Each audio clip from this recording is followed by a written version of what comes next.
Hello and welcome to another episode of The Operations Room, a podcast for COOs. I am Brandon Mensinga, joined by Bethany Ayers. How are you this fine morning? I'm not hungover. Nice. Okay, that's step one in the recovery plan. Step one, not hungover. Step two, really tired because did go out last night. Okay. After hours event in Manchester. It was our final celebratory dinner of the acquisition. Okay, well, that's nice. That sounds like fun. It was. We've had three now. We had the board dinner, which was in London, which was really nice because it was in London. And then we had the bankers and lawyers dinner. That has to happen, of course. The bankers and lawyers celebrating all their fees. Exactly. So they covered that one, so generous. We're like, yes, you've made shitloads out of it. So quite a nice meal again up in Manchester. And now last night was co-founders, me and our former chairman. It was just relaxed. Everything's happened. We're 3 months into the acquisition or whatever, but it was also kind of ironic or a little bit awkward for me because I'll be able to, by the time this is being played, the announcement will be known is I am leaving Peak because I found my first time CEO role. I know. This is thrilling news. And actually, we're just sharing this with our podcast listeners right now. So you're transitioning officially from being a COO to a CEO. I'm sure with very similar problems, to be honest. But that's fantastic. So that's great news. So you must be super excited. Peak is done. The dinner is like the reflection of looking back. And it's all about this future exploration as being a CEO. For me, for the other three, they're mired in hell, basically. I don't know if we're allowed to say that, but you said it, not me. So it was it was a lovely dinner, a lot of reminiscing, but also, I don't know, maybe a little awkward or a little bit, there's a little bit of tension there. Bethany is a mover and shaker. She does not wait for anything. Some individuals do like to hang around for a while. And usually there's life choices attached to it where the income is good, there's stability there, there's no expectation to do a tremendous amount going forward, sort of in this larger entity. So therefore they can spend more time with their family and that sort of thing. But beyond that, from a career perspective, moving on faster and sooner is usually the better option. Yes. And also I wasn't actually actively looking or thinking about it. I had mentally prepared to stay, but then a great opportunity came across my desk and I have talked and pursued and looked at enough first-time CEO roles to know how bad they can be. And so this one was such a good opportunity. I was like, it's a bit early, but I'm not sure it's going to come up again. So the company's in a decent position. You feel pretty confident going in there. And do you have a bit of a sense of your mindset as you transition into the CEO role? I'm starting to think about it. I have 3 weeks off in between. So I think I'll be doing a lot more then. But it's interesting because the company is quite small, 25 people. I think my current team is 135 or something. So going back down to 25, that part is not a worry for me. I can very easily organize 25 people.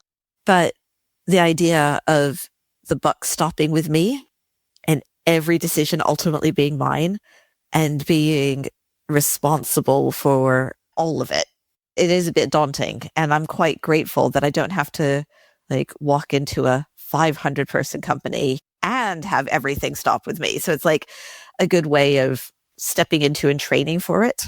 And I'll know everybody. It's not hard to know 25 people. But what I've also been thinking about is the startup world of big ambition crossed with reality and being a European startup. So I feel in Europe, I was at a Notion event this week I really enjoyed it. Surprisingly good, let me say. Because you go to a lot of events and looking at the lineup is let's see. But then the content ended up being excellent. And they were talking about the difference between US and European VCs, because we always talk about that. And it really is the American VCs are looking at how to win, and the European VCs are focused on how not to lose. And I've been in Europe a very long time, yet I do have American pioneer spirit. And I feel these two opposing forces. So part of me is let's grow ambitiously, but not crazily, make sure we retain a lot of money, extend our runway, and be super conservative. And then the other part of me is one of the things that Notion shared was like unit economic benchmarks for AI native companies. Ooh, that sounds interesting. I need to get my hands on that. Yeah, so 0 to 5 million, 5 million to 10. Those are two different cohorts, and they are growing at 200% year on year versus like kind of 80, 90% previously. And so then there's an element of like, we have to go all in. You have to be ambitious 100%, in order to clear the noise. Let's go for it.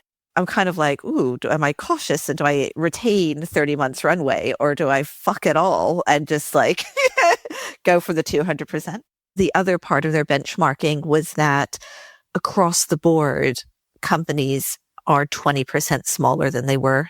And it's comparisons to 2023, which was frothy. So you're not looking at like the world before free money and now. You're looking at free money and now. So there's a certain element of like, do you really need the brand ambassador for your 100-person company? You can maybe skip that one as a role. But then also definitely the use of AI. Like everybody has their developers using it. Everybody's using it for back office. I was at a different event. I was at an Ox event a couple months ago, and somebody was like demonstrating vibe coding to this group. And it was interesting because it was like their event was a combination of their LPs and their portfolio, because they used to just do an LP day and now they do it all together. And then kind of like friends of Ox as well. So you had this room with LPs, high net worth individuals who are in their like mid 70s, 80s. And then you have people who are on the cutting edge of it. And so like the questions that you got were just such a variety, and the audience was answering as much as the person speaking. One of the guys who was using Cursor and such everywhere, what they had decided was not to standardize on one tool because it just doesn't matter. And they don't want to have to fight their developers. So the new dev comes in and is like, I only use Windsurf. And they're like, okay, fine, use Windsurf. And the other one is like, I think they were Check, and there's some Check one that people really like. And so they had like 6 or 7 of these tools in, but their team were, flying. That and SDRs. I don't know if the job is going to exist at all. And actually, if it's going to be more of like a RevOps type skill set. That what you're doing is running a bunch of bots and one SDR can do it all. At the end of the day, for outbound, there's a human being that's talking to another human being, and that requires an SDR to do that. The SDR headcount question, do you think the same thing, which you can draw down by, let's say, 25%, just with the assumption that all this tooling will make them crazy productive? I think it can be even more. Also because I used to be a real proponent of on the phone, but I don't even know if the phone works anymore, because nobody answers. I think it depends on the vertical, to be honest. I've learned this lesson the hard way because I had a similar viewpoint, which is like, who are these people? Why do we keep hiring them? Who picks up phones these days? That's madness. And then I realized in the PR and comms field, they do indeed pick up the phone and they do indeed talk to these BDRs. So I think there's like a vertical specific element to this. In my more recent company, selling into law firms, it's a bit of a similar phenomenon where they do pick up phones to some extent. And maybe the macro trend is downward for all this stuff, which I'm sure it is overall. What do you think is the way forward then in terms of like the mix of GTM, how best to do that? So this is one of the things that I'm toying with, is to change what sales is responsible for and what marketing is responsible for. And I use marketing in air quotes that you can't see, because I'm like, marketing has just changed so much. And one of the things, and we talked about this with Cassie, that I really hate is marketing are like, no, look at my inbounds. And then everything else is an absolute shit show and nobody likes their inbounds. But marketing are like, we're doing a great job. We had some PR and we have loads of inbounds of shit.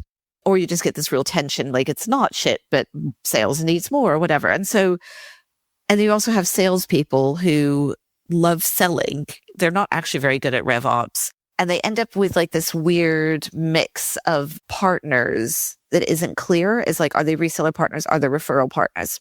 And so what I'm thinking about is moving all channels of pipe gen into what used to be the marketing department. And then sales is responsible for bringing money in. Because I didn't used to like having BDRs report into marketing, but I think that's just a function of marketing leaders rather than actually if you change the mindset. Yes, I agree with you 1,000% on that. Because if marketing have BDRs and it's all about their responsibility, marketing leaders tend to just like use BDRs to make themselves look better and still just produce. I'm really cynical today. And if there are any marketing people, you're going to be like, how dare you? But like end up producing not great leads and use the BDRs almost as a weapon quite often. Whereas if you have somebody whose entire job is producing quality pipeline with whatever channel is available, because a lot of BDR work is not on the phone. It's emails, it's LinkedIn's, it's research, it's trying out different positioning. And all of that fits quite naturally with some sort of pipeline generation role and then hand it over to sales to close. Historically, in all these B2B SaaS companies, marketing sits there as almost like a side supplemental, as an adder, almost in a sense, where it's treated that way or kind of feels that way sometimes, I suppose, throwing your MQLs and so on. Whereas pipeline generation is a thing unto itself. Somebody needs to be responsible for that. Classic marketing leaders are not really fit for purpose in a lot of ways. I think there's a new generation of, I don't know what you want to call it, mixture of like RevOps, inbound, outbound, marketing, but sales adept, something or other. There's a hybrid thing happening where that leader is possible. There's a new generation coming up that will fit that bill, I think, to some extent. And that is the way forward.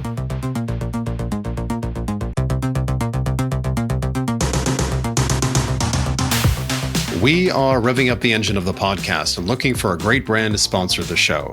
We have over 7,000 listeners now across COOs, CEOs, founders, and operational professionals who are decision makers for all kinds of technology, including HR, planning, strategy, legal, and other tools. It's Beth here. I just wanted to thank you for listening to the podcast, and we'd love to keep it going, but we're going to need to get some sponsors in order to do that. So if you work at a company that could benefit from speaking to listeners like you or know of a company that might benefit, please send them our way. To find out more, go to operationsroom.co/sponsorship. That is operationsroom.co/sponsorship.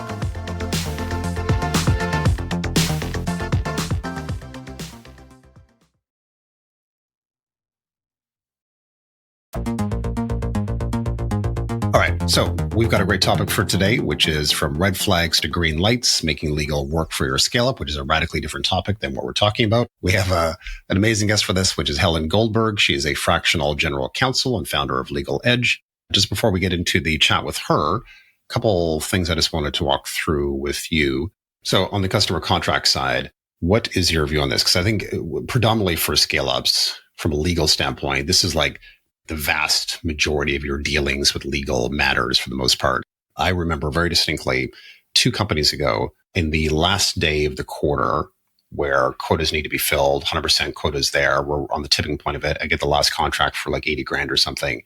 And it's sitting in front of me and it was given to me because it was being escalated. And there was probably 4 non-standard terms that were ridiculous. And I'm looking at this thing and there's like so much pressure. The VP of sales is going to kill you basically if it's not signed because it's the 100% quota achievement type thing.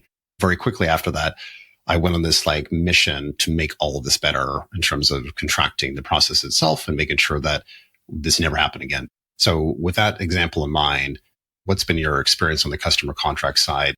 What I was thinking about was how to create your customer contract in the first place should not be from Seed Legals. I think you need to actually have some sort of law firm look at it, and create it rather than just a broad template.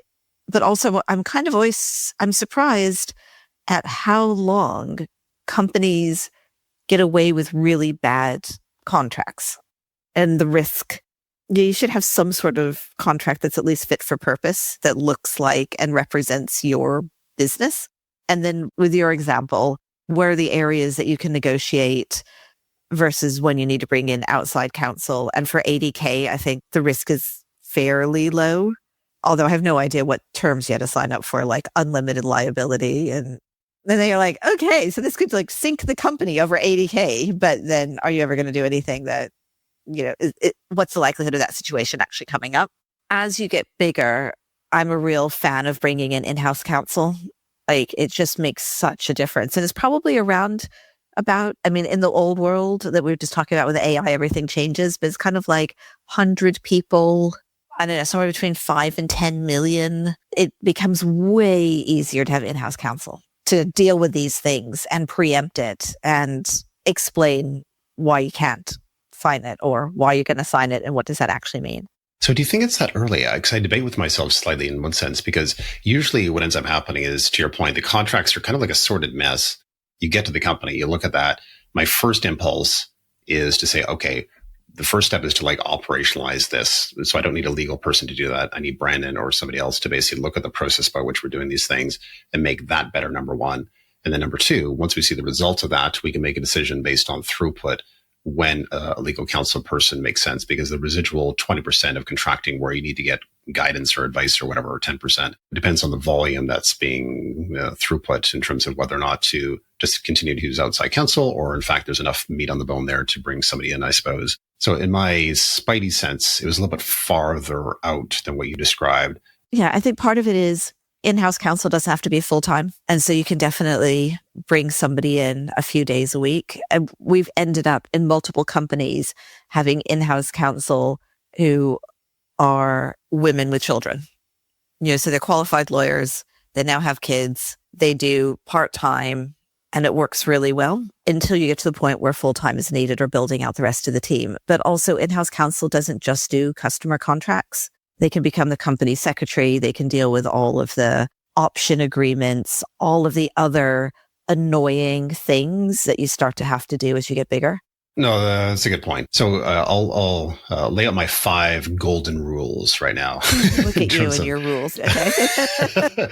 I know we've kind of discussed this on one of our previous podcasts with Ahmed, if you recall, but similar nature related to customer contracting, but another kind of kick at the can for the golden rules. So the first one, just making sure that the enterprise contract is friction-free and standard and boring and normal and very easy to sign. I think that first basic step is so incredibly important, just to reduce fundamental friction with people signing the agreement, because the vast majority of companies, for the most part, if there's nothing there that's, silly, they will generally sign those agreements. So expectations for indemnification, limitation of liability, SLAs, just do the industry standard stuff. Golden rule number 2, standardize pre-approved swap outs for sections. So don't monkey with the language in terms of the red lines. Whatever you're seeing for recurring requests related to certain things that are in that contract, just create the blocks of text to be able to swap them out. It's much more simple for everyone involved, as opposed to the lawyers finicking back and forth.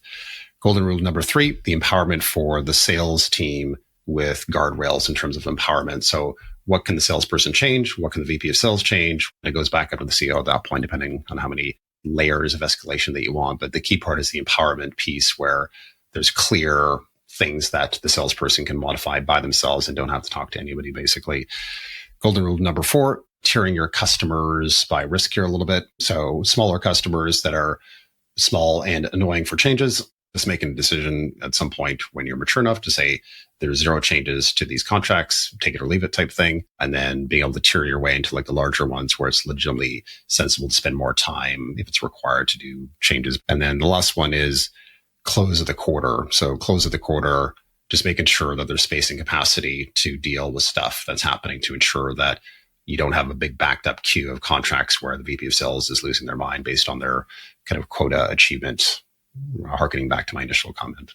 So sorry, that was a long diatribe, but what do you make of that? Once you move into enterprise, I feel like sometimes contracts are marked up for just the sake of marking up. Have you ever come across this, where people like just improve each other's drafting, but there's actually no difference? Or like, if we write it this way, it'll be better. And it's like, I don't even know why you do that. Yeah, it's like philosophical alignment from lawyers. Yes. And those are the things that fill up your end of quarter. You're trying to negotiate the ones where there's like proper terms and it's really, something.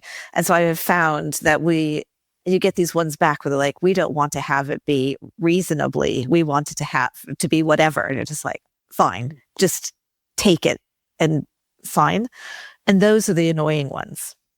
I think sometimes like these swap outs for the blocks of text to that point is like way easier as long as they're willing to accept it. The buyer at the end of the sales cycle looks at what's happening with some of these things that are going on. You're like, look, they have the power to tell the lawyer, stop doing that, take this block of text and just like dump it in. It serves the purpose and let's move on. So some of that kind of like buyer override is sometimes useful in those cases. And just not giving them the ability to like not giving them the Word document. Yeah, that was the thing with Amen wasn't it? Like you let them have all of the comments that they want as an addendum, but the contract stays the contract. And then I think that takes away some of this desire to redraft each other's wording. All right. Love that. Why don't we park it here and let's move on to our conversation with Helen Goldberg. I guess I'm good to go off-piste already. Seed Legals, and I guess these other platforms, what are they good for? There's lots of good platforms out there. I talk to lots of people about them, and particularly, of course, AI now. Lots of people say, what should I be using them for? When should I be using them? If it helps, for lots of people, I do like a risk heat map, which is kind of like, if you're doing something low risk, that's where you should be using platforms, templates, free stuff, AI. There's lots of good stuff that can be done with free resources or cheap resources at that low risk end. Then there's kind of like the amber zone and the red zone. Red zone, I always say, over lawyer, high risk, high value. Something really bad can go wrong. Don't scrimp on whatever the resources are, legal, ops, finance, whatever it is. We sit somewhere in the middle. So Seed Legals, I think, is good for getting you going, as is AI and free templates. I do think, though, some people buy into platforms either a bit early. So, for example, I had a really big discussion with a group of CFOs recently about Carter and CapDesk. So people can quite often buy those cap table management platforms in quite early, not realizing that actually they should stay on a spreadsheet a bit longer because they're quite expensive and you need somebody to run them. And it's the same with Seed Legals. I think what Anthony's done with Seed Legals is amazing, but I think his idea of you can do without lawyers is not very safe because you can't really rely on it. Managing your cap table and managing your IP are the two things that can get messed up early on. It's really common to have them messed up and they're really hard and expensive to fix later on. So I do a speech and I do a blog to anybody that will listen. I did one recently called What Not to Fuck Up, excuse my language. So that's why I'm a little bit cautious about Seed Legals. We work with them. I don't love their founder agreement. It doesn't quite work, but some of their other agreements are fine. I just think if you're using contracts from somewhere, you've just got to, use a template if it's low risk.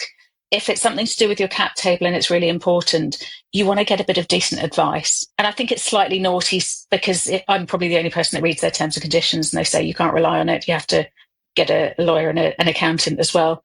And I'm just like, well, what's the point? Anyway, they get you to a certain level and that's fine. I think if you're an educated user of them, they're good. If you don't know what you're doing, you really need to ask somebody rather than hope for the best. And then in the intellectual property space, what are we talking about? Like what's the concern in that area? Yeah, it's a good question. And for some clients, it really doesn't matter. So it really, for companies where brand is really important, or for lots of our tech companies where they're building proprietary tech, it's just really important to have the agreements in place. Whoever's building it for you, you need to make sure that you get an IP assignment from them. And for brand, so for lots of our FMCG clients, it's just about registering trademarks and making sure that they're looking after their brand properly. I think a lot of people think that a company name or a URL is the way to protect their name, and it's not. A really good registered trademark is the most important way to do it. So there's some really simple stuff to protect your IP early, knowing that if you've got an employee, you get their IP, but if you're using a contractor, freelancer, developer, you have to get an IP assignment and make sure that you actually own it. So practical ownership and physical and, IP assignment. From an employment agreement standpoint, that's like a classic template of owning the IP from employees. But I guess what you're talking about is like stuff that resides outside of that, which is other things you may not realize what you're doing in terms of consulting or contractors, that type of thing. So there's the contractor side of things, but then there's also these like development agencies. And the number of times I've heard about companies where they're like, oh, I'm just prototyping, I'm doing this, I'm doing that. And then suddenly they have a whole product. And they haven't paid attention to the T's and C's and they don't own their product. I've heard that story multiple times. Oh, okay. Yeah. It makes me cry because those are the things. And you're right, Brandon, employees, even if you don't have an IP clause, you get their IP generally. But you're right, Bethany, so many people, and particularly those startups and scale-ups, they're running so fast that they're often not tidying this stuff up as they go. So, they've got developers and agencies or whatever, and somebody just needs to just make sure they're using the right template almost. That's quite often all they need. The classic one is the contracts, customer contracts. And there's always this question of how do we get faster turnaround for these things, in particular when there's just like a lot of back and forth between the prospect and the company in terms of the terms themselves. And those lawyers slowing things down. Oh my goodness. Yeah, they're painful. On every side, it drives everybody mad. Look, it's such a big part of what we do for our clients as they grow. We're often giving them really good templates and training their sales teams and giving them playbooks and running those through AI so that they can get a good idea about what they can and can't negotiate. And then once they're at a scale where they can start putting some rules in place for their non-enterprise customers, we can just say, right, there's your template. You don't accept any changes. For your enterprise clients, here are the things that you can change. Here are the things that you shouldn't change without escalating. So it's just about getting that process better. There's loads of good customer or contract management systems out there, but the answer, I always think, isn't in a system.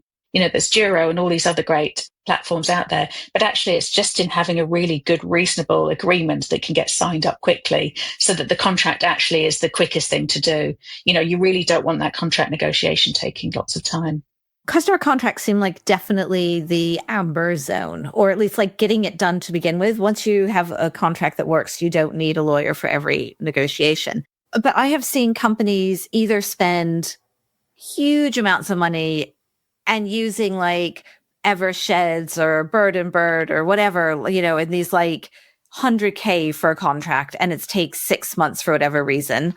Or companies who've downloaded something that's beyond not fit for purpose, that doesn't cover anything, and they're signing up Toyota with it. Who's like, yeah, I'll take this because this is there are no terms here. It's all for us, whatever. So who should they go to? How long should it take? And how much should it cost to sort out your first customer contract, assuming you're a startup tech business? Startup. And look, startup are very different to scale up, right? Startup, you're just trying to get anybody to buy your thing as soon as you can, right? So, I'll have a lot of conversations where people say, it doesn't matter what they come back with, I'm signing them up. And their level of risk is very high. What I think is great is seeing them scale and putting those building blocks in place so you can just go, actually, now you're at a scale where you don't have to sign anybody up on any terms or on no terms. So that's where I like to, and it's quite often it's sort of a particular investment round. They might have done a Series A or a Series B. It's like, actually, we're bigger now. We're more sensible now. We can start looking back at our old contracts, making those better, and getting better templates and getting better training for our sales team so that actually the contracts are improving over time.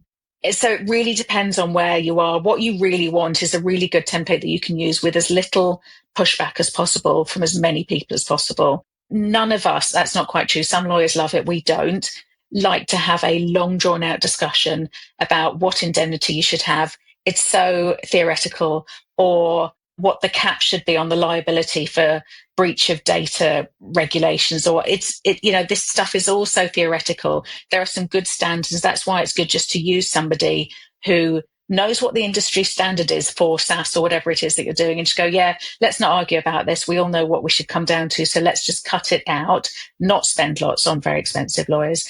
Law firms, Eversheds, etc., are really good for high value, high risk work. They should be used for big corporate deals, for big scale, high scale litigation, for really big projects.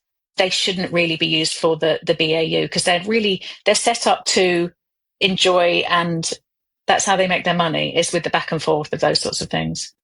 So rather than the negotiation of a one-off contract, if you have to go and create your customer contract for the first time, you're signing up 20K to 100K ARR customers. I don't know, you have 500,000, 1 million in turnover. How much should you spend to get your customer contract right? The very first one, not the one that you're negotiating with a customer, but the one that you hand to a customer. It's a good question. And we like to put so often we're doing a proof of concept contract or a trial contract, which is very short and brief. It's got to be short because they just need it signed up quickly. And then you can grow that template over time. So often people are watching the back and forth. They're testing out their customers. They might pivot. They might be different products or services. So we're adding those in, making the contract better as they go. And then you're phasing out the not so good ones over time. It's an iterative process. What are the legitimate conversations I should spend money on with LegalEdge to talk through to make sure that I ensure that that risk is looked at properly by a legal professional? Like, what are those couple things that we should do? Do you know, and that's why we like a playbook. In fact, we love a playbook. So we'll go through it with each of our businesses and go, when you're at that stage, we will put together a playbook, and we'll often run it through AI as well, which is, here are the things, this is where you need to escalate to finance, to legal, to whoever it is. Or it can simply just be, hey, someone wants me to, they're an American customer and they want to include loads of indemnities, or they want it under New York law, or they want it, it's often we're watching what comes back and saying, you've got all of this in the playbook. Here are the 3 things that you want to involve us with, but the rest you can deal with yourself. Sometimes though, you just have to jump on a call because they've got big law on the other side, or they've got somebody who doesn't understand it. So you have to talk it through, or you're getting thrown customer paperwork. Quite often, if you're dealing with a Toyota, they'll say, hey, use our contract. Very often it's not fit for purpose. So you've got to explain that to them. Then you've got to try and explain why you should use yours. Then they get pushed back. So you're often kind of playing this game, and you're just trying to navigate that as quick as you can to get that deal signed up. So here's a related question / frustration, I suppose. Whenever I use outsourced legal counsel, and I'm trying to get that lawyer to tell me, like, how much real risk are we talking about here? We have this back and forth, and I cannot get them to give an opinion, basically. I find it immensely frustrating. You're using the wrong people, Brandon. What's the actual risk? I don't know why. I think our training sometimes isn't great. In-house lawyers should be much better at this than external legal counsel because they really know your business. I think it's really important to say, hey, either I don't think this is a risk, or it's a risk, but I don't think it's ever going to happen. So that's why we use this heat map. It's like, how likely is it to happen, and how much could it cost if it does happen? That's why the red stuff is that it's actually kind of likely to happen, and it could be really expensive to fix. That's why the red zone, you overdo it, right? So that's the ridiculous thing, I think, also with legal, is it's a lot of contracts are just insurance policies. Again, particularly for startup founders, I do a big discussion about co-founder agreements, shareholder agreements, whatever you want to call them, because I see so many founder fallout that I just think, I say to them, there's just one thing you need to cover, which is what should happen to your shares if you fall out, because it is so common. It is just an insurance policy. You deal with it, you talk about it, which is really a good conversation to have. You put it in an agreement, and then you put it away, and you never hopefully have to look at it again. But if you do have to look at it again, it's because something really bad has happened and you need to rely on it. So that's why I talk about co-founder fallout, because it's, in my view, really, really common. Indemnities, I mean, whether it's indemnity basis or not on a recovery, I can't believe that we are still having this discussion in this day and age about it. It's just as to how much of your costs are covered. If it's really likely to happen, should you even be doing that agreement in the first place? So how about the converse with supplier agreements? Like, what am I concerned about? What are the red flags? Yeah, that's another one that we do a lot of. If you're buying in something really big and important, then you need to give it more care and attention. Otherwise, what we do is just a red flag analysis. So, the usual sorts of supplier contracts, it's just a quick have a look. Again, you can run it through AI. Are there any red flags on this? Is there anything I should be aware of that, that I might want to push back on? And then off you go. But I mean, I think a lot of the problems, again, that we see apart from co-founder agreements are on tech development. Those are the things that I think often aren't very well thought through at the outset, that get kind of worse later on. And then you can get into some really horrible disputes. And very often the contract is not very well thought through at the beginning because nobody really knows what everybody else is doing, or they haven't really got time to think it through properly. So that should really have somebody who really knows what they're doing with a tech development contract. That's what I was talking about at the beginning, is when you're using these outsourced developers and they end up owning everything. It's often not the IP clause that causes the problem, although it definitely can. It's actually that there isn't something dealing with what the process is, what the milestones are, what the deliverables are, how the payment works, because the startups can't afford to get anybody to look at it. So you've mentioned a few times running it through AI. What do you mean? Like just ChatGPT, or like, are you actually recommending some specific things? I mean, gosh, if you talked to me last year, it would have been a different story, but there's some really good stuff out there, and there's lots of good legal AI products. We're testing some at the moment. So, there's ChatGPT, there's Copilot, there's all these sort of generic things. There's some really good legal AI out there as well, which is really good at summarizing contracts, marking them up, suggesting clauses. So we're testing all of that at the moment. And there's a gazillion out there. In fact, somebody posted on LinkedIn recently a little map of all the different legal AI products out there at the moment. It is huge. Just in the contract space, I would say there's well over 100 out there. And that might even just be Europe. I'm not sure. What products are you liking right now? Like, what's getting you excited? So we're testing a couple. We've looked at Wordsmith and Flank. And there's one connected to Thomson Reuters, because most lawyers will use a Thomson Reuters product called Practical Law. We're looking at their product now too. They used to be the go-to place for templates. So we would use all of their templates and tailor them. If a lawyer ever says they're drafting anything from scratch, it's a lie. Nobody ever drafts anything from scratch. We've all got a gazillion templates. God, no. So what's really interesting is to see these products come out and how they're using their own templates and advice, etc. Yeah, I had dinner the other night with some lawyers, and they have built their own internal AI. It's one of the big law firms. And they were talking about another one of the big law firms who they're friends with, who've also built, and they all have really corny names. I can't share the names because you would figure out which law firm it was. And it's doing a lot of the searching for them and the research in effect. But we recently went through an acquisition, and as we were being acquired, and I have to say that, yeah, seeing that, I was like, oh yeah, there's still plenty of scope for lawyers. Like, it's not about drafting, and it's not about all this BAU stuff, but like corporate law and M&A, the lateral thinking and the problem solving, it's amazing. It has nothing to do with how you draft it. In a way, it's taking us back a little bit to what we should be doing properly, which is being that advisor. I used to be an M&A lawyer, so I used to do that stuff. And it's so good to see technology being used in the right way for due diligence, for data room management, because old school, and I'm so old now, we used to have folders of stuff and we just put people in a dark room and let them read. If we really wanted to torment people, we'd give them an internal room with no windows, and they'd have their poor trainees sitting there for days reading contracts. Now you can just put it all through and just check the really important stuff. So for all of us, we've all got different jobs that might use different technology, whether it's platforms, AI, whatever it is. It's just important to use them in the right way and to have the right people using them. So, for example, I talk about EMI management because quite often it gets messed up because you've got somebody in admin doing it somebody's kind of just gone, oh, you can do this. And actually it's kind of complex and they shouldn't be doing it, and it gets messy over time. I heard a very interesting talk from the GC of Onfido when they were bought, telling us how messed up their cap table and their EMI scheme was and how much time and money it cost them to sort it out when they really should have been getting that deal done a lot quicker. Yeah, we had another guest on who was talking about the EMI schemes and says that it's not just because it's his hypothesis is it falls through the cracks because it's partially people, partially law, and partially finance. And then there's nobody who actually knows who's owning it. Everybody's doing their bit. And also all of the advisors are only advising you on one section. And so nobody's thinking about the future impact. I guess I'm just pointing out it's not just a law problem. Like getting your cap table right is. You're so right. And this is the thing is, particularly as an in-house counsel, you're touching all parts of the business. And so I've always been a bit particularly as a sole in-house counsel, I've always been a bit of a control freak. What do I want to get my arms around and what do I want to be involved in? But then you've got limited time and budget.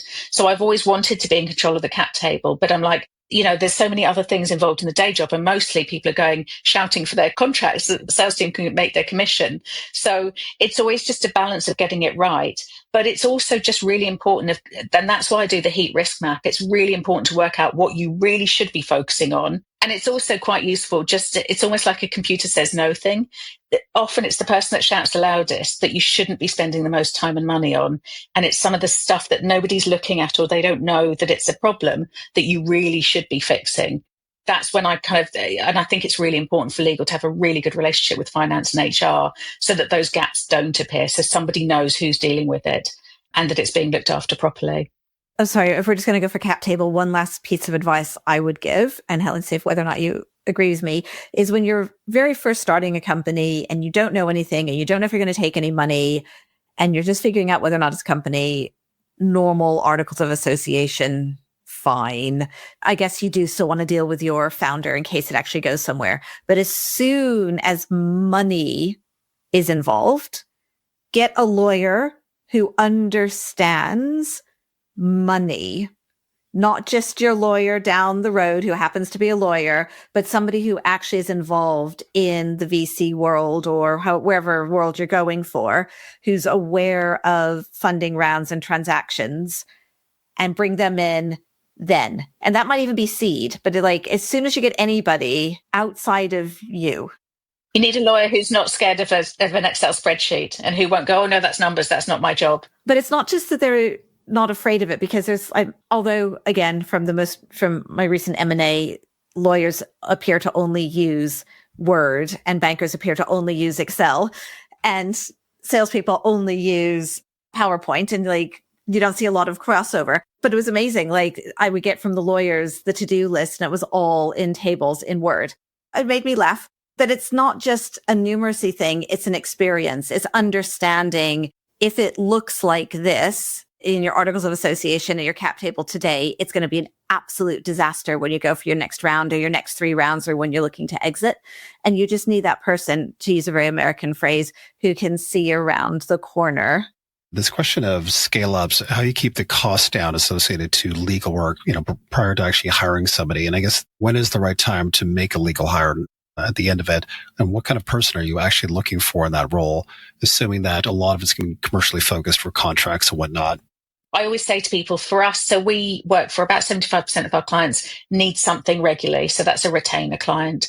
If they're using us more than about 12 days a month, either we're not doing the right stuff or they are big and busy enough that they need to hire. So then we'll talk to them about hiring. For regulated businesses, financial services, medtech, health tech, pharma, etc., it's often a bit earlier because there's a lot more stuff that they need to get their hands around. For, I'm going to say less regulated, i.e. you're not in that highly regulated space, it can be a lot later. The US hires in-house a lot earlier than we do, not just because it's very litigious. I think in-house legal is seen as a really good strategic hire in the US. Outside of the US, it's much later. And we are doing a lot of work to try and educate, particularly CFOs and COOs, on when to hire, and that we're not just there to do the contracts. The whole point of an in-house lawyer is to help triage and prioritise. So we're often talking to CFOs and COOs who are doing that job as well as their day job. And we just go, okay, this is what an in-house lawyer should be doing for you. And I say to people, don't do what my old boss did, which is hire me straight out of a law firm. It is an entirely different job being in-house counsel to a private practice lawyer. If you hire a private practice lawyer, you will struggle. So I always say to people, when you are ready to hire, don't do what my boss did, which was to hire me and then have to teach me how to do my job. Particularly as a first in-house lawyer, you're not just doing law. In fact, a lot of your work isn't law. It's common sense, it's triage, it's prioritizing, it's getting deals done. It's making sure that various things are looked after, that no one ever notices. And I say this to lots of COOs because I think it's a COO's job as well. Nobody knows what you do until you don't do it and it goes wrong. It's the same with an in-house lawyer's job. They don't know how much generally you're looking after. You're there to problem solve and just help them to make revenue. I think I say to, particularly to CFOs, I say hiring an in-house lawyer straight from a big law firm is like hiring a KPMG audit partner as your first CFO of a tech startup. It's just the wrong sort of person. We had that. And the first NDA I needed signing, and I just needed her to sign it. She came back with like a 5-page. Did she mark it up? Yeah. I'm like, it's just an NDA. We don't need this. Like, I don't need to understand all of the risk possibilities. It's mutual. It's a year. Sign it. Like, I just needed you to do that. That was probably me in the olden days, and I'm sorry on behalf of anybody that does that now. And there's some really good templates out there, and this is why Seed Legals and people, there's something called One NDA. I know a lecturer who set it up. It's awesome. It's been over-lawyered. Everybody should be using One NDA. It is a standard, and nobody should ever be marking up NDAs ever again. Here's a standard contract, off you go. There's loads of industries that have, the construction industry, loads of other industries that have some really good standards out there. Everybody should be using them. So, Helen, unfortunately, we're running out of time. We have our final question, which everybody ends up having to answer. It's not an exciting one because we're a COO podcast. It is, out of everything that we've talked about today or not, what's the one thing our listeners should take away? Okay, fine. Startups, I'll go, don't fuck up your cap table and IP. I can't tell you how many times I cry when I get those calls. Scale ups, it's all about, I think, using the right legal resource for the right thing. So just when to use templates AI, when to use your in-house counsel, when to use a law firm. I think a lot of people still don't realize that it's not one size fits all. On that note, we can wrap the operations room. Thank you, Helen, for joining us. And if you like what you hear, please leave us a comment or subscribe, and we'll see you next week.